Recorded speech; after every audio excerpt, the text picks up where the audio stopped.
Are you spending countless hours on your Etsy shop but aren't getting the traffic or sales that you think you should be? It can be super frustrating to feel like you're spinning your wheels and getting nowhere.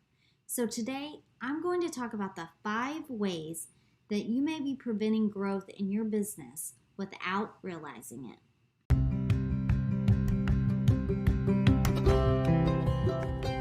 Welcome to the Handmade Entrepreneur Life. I'm your host, Katherine Hampton. Together we are journeying through life as handmade entrepreneurs. I started my journey in 2013 and have successfully built a business that generates multiple 6 figures year after year. My goal is to share strategies and techniques that I have learned so that you can skip the stress and jump straight to success. Now let's get started.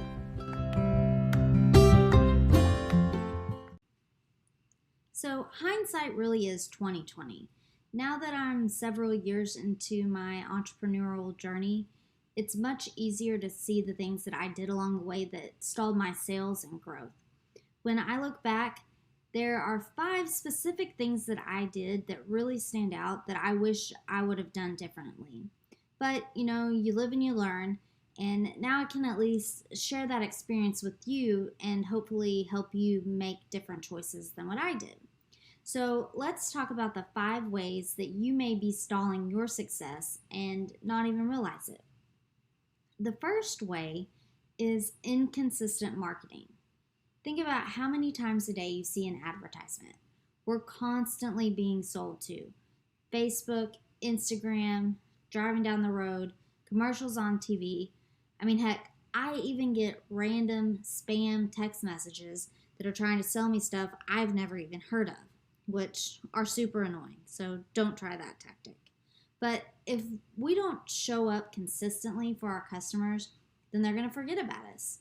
And that doesn't necessarily mean that they don't care about us. It's just that they're being sold to so much throughout the day that they just simply don't remember us.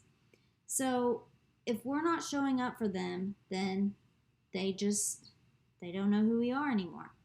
Now, showing up consistently is different than spamming. So this also doesn't mean that you have to post on every social media platform known to man. You can just choose 1 or 2 that you focus on, and then you commit to those platforms and build your audience there.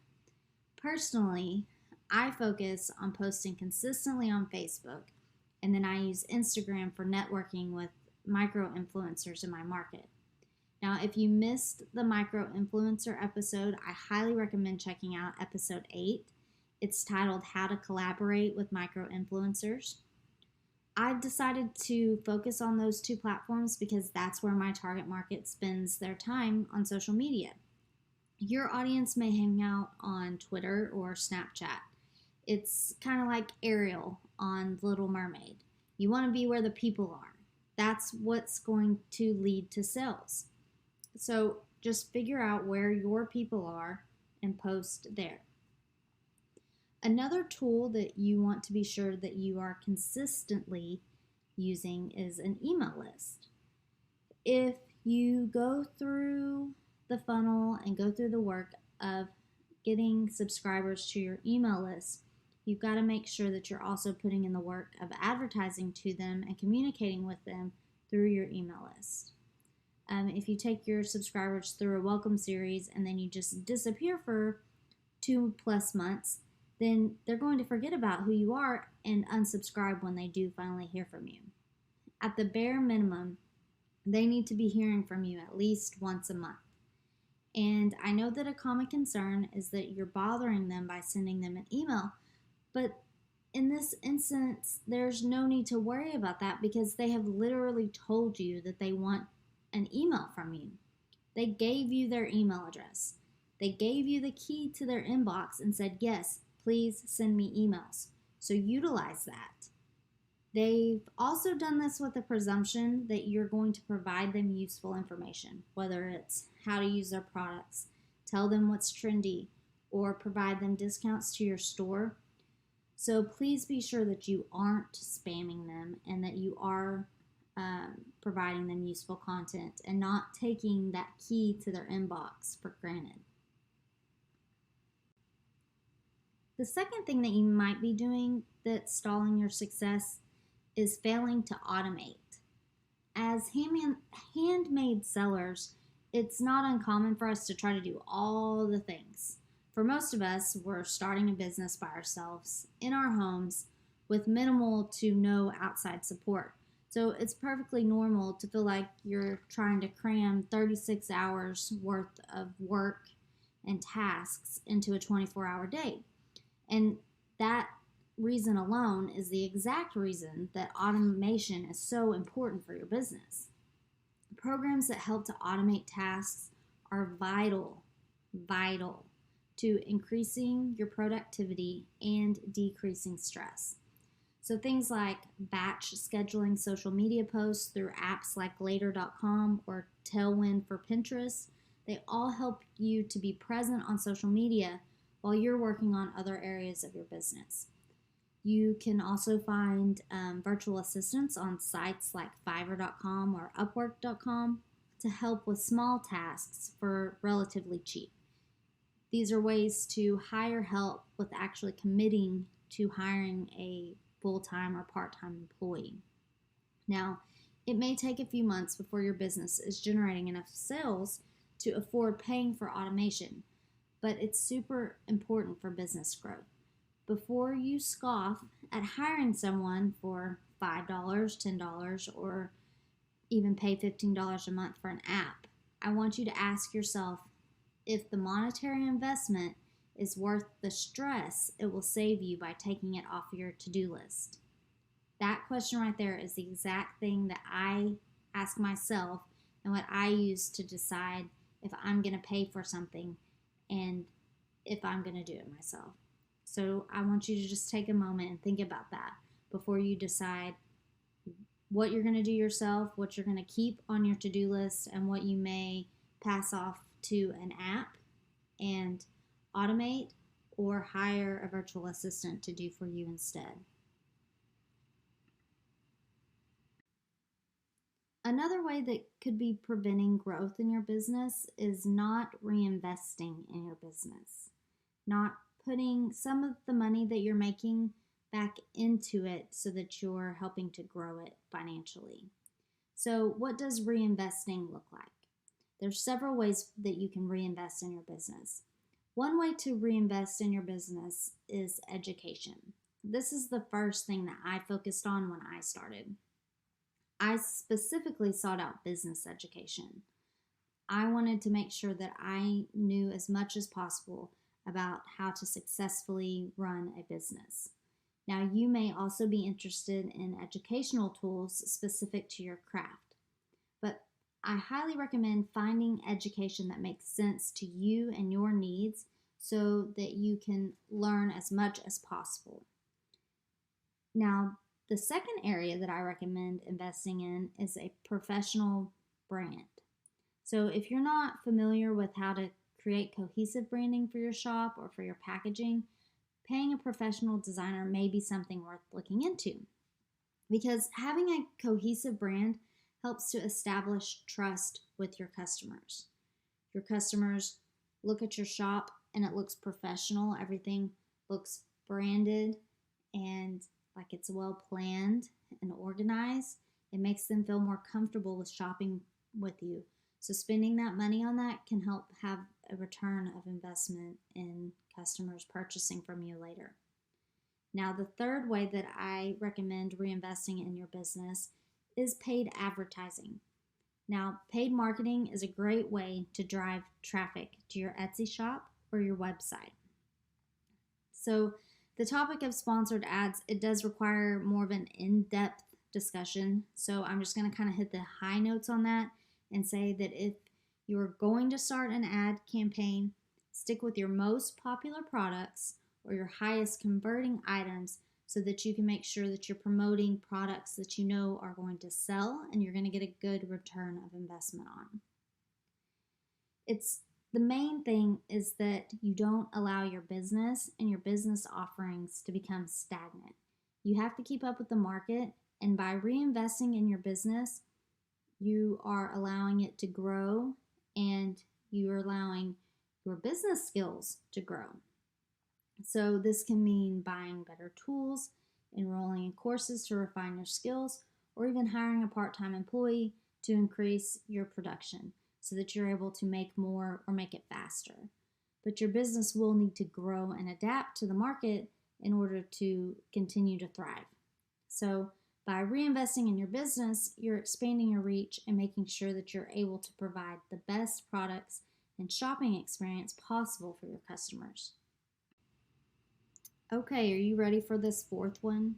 It's a little bit controversial, but the fourth reason why you may be stalling your sales is doing 100% customized orders. So now, 100% custom is different than personalized. So let me explain. 100% custom is your customer comes to you and says, I've dreamt up this idea in my brain. Can you make it for me? Or I've found this picture on Pinterest. Can you make it for me?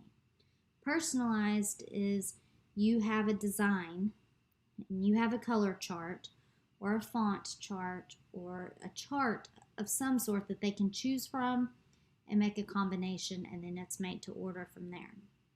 So I'll be the first to admit that I was absolutely terrified of moving away from customized. I was convinced that my business was going to tank. I mean, that's what I had originally built my business on. So moving from that framework was very scary to me. But thankfully, moving from that has decreased my stress and increased my profit margins. Because for those of you who do 100% custom, I know that custom takes a lot of time. There's a lot of back and forth with messaging. There's a lot of stress of, oh my gosh, am I understanding what this person is even saying? Like you're having a mind read. So I now do personalized. Every listing has a set design, and the colors and the names or the monogram can be customized. But there's a set pattern or a design that's customizable. The customer is not coming up with a design that they pulled out of the sky for me to duplicate. And even with the personalized items, I'm aiming to move my shop to more pre-made and ready to ship.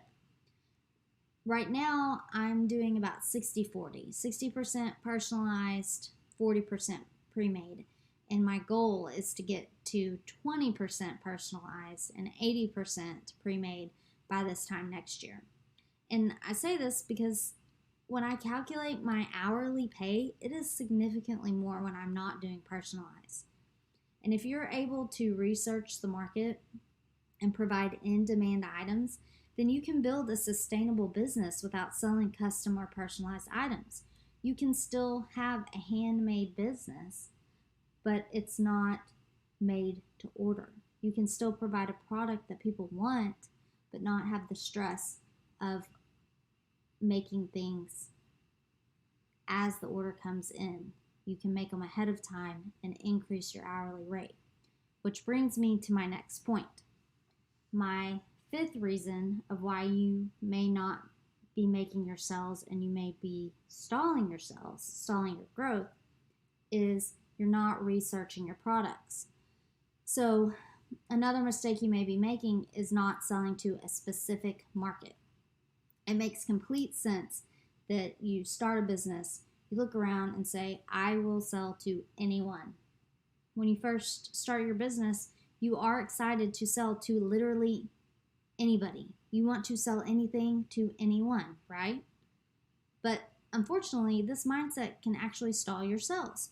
You have to know what you are selling and who you are selling to. If you try to sell to everyone, then you sell to no one. So you've got to sit down and think, who is your target customer? What do they look like? Where do they spend their free time? Where do they work? What kind of car do they drive? It may take a little longer to get your first sale, but you will be building a solid foundation of fans within your niche, not just a random viewer here and there who happened across your product. If the same people are seeing your product over and over again because you're interacting with them where they hang out, they're going to recognize you and be more likely to buy from you in the future. If you're working to build a business, that you want to be around for years and years to come, then growing a solid foundation of fans is far more important than just grabbing that random person here and there who's not a part of your niche market. You want to build a base of people that's going to be repeat customers. Someone that's in your niche market is also going to be more likely to talk about your product with someone else who's going to appreciate it and spread the word about your product. Now, if you want to learn more about researching your market and building a product line, I highly recommend that you check out Renee Christine's free training at cupcakeinsider.com. She walks you through all of that step by step. So today we've covered that the top 5 mistakes that could be hurting your shop are inconsistent marketing, failure to automate, not reinvesting in your business, selling 100% customized orders, and not researching your target market. While these mistakes are common, they're super easy to fix. So if you're struggling with any of these issues, I would love to hear from you and talk to you about how to help turn them around. You can get in touch with me by joining the Handmade Entrepreneur Life Facebook group or leaving a comment on the Handmade Entrepreneur Life Instagram page. Thank you so much for listening today, and I'll talk to you soon. Bye.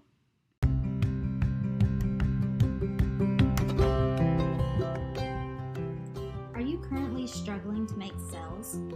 Do you have a passion for your handmade craft but lack a clear business strategy? Or maybe you are wanting to take your side hustle to the next level and make it your full-time job.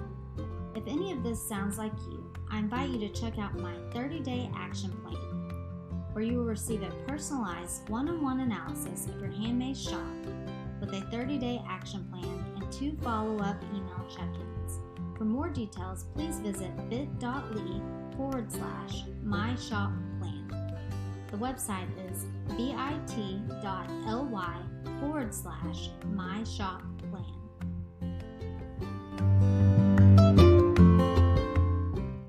The podcast you just heard was made using Anchor. Ever thought about making your own podcast? Anchor makes it really easy for anyone to get started. It's a one-stop shop for recording, hosting, and distributing podcasts. Best of all, it's 100% free. Sign up now at anchor.fm/new. That's anchor.fm/new to get started.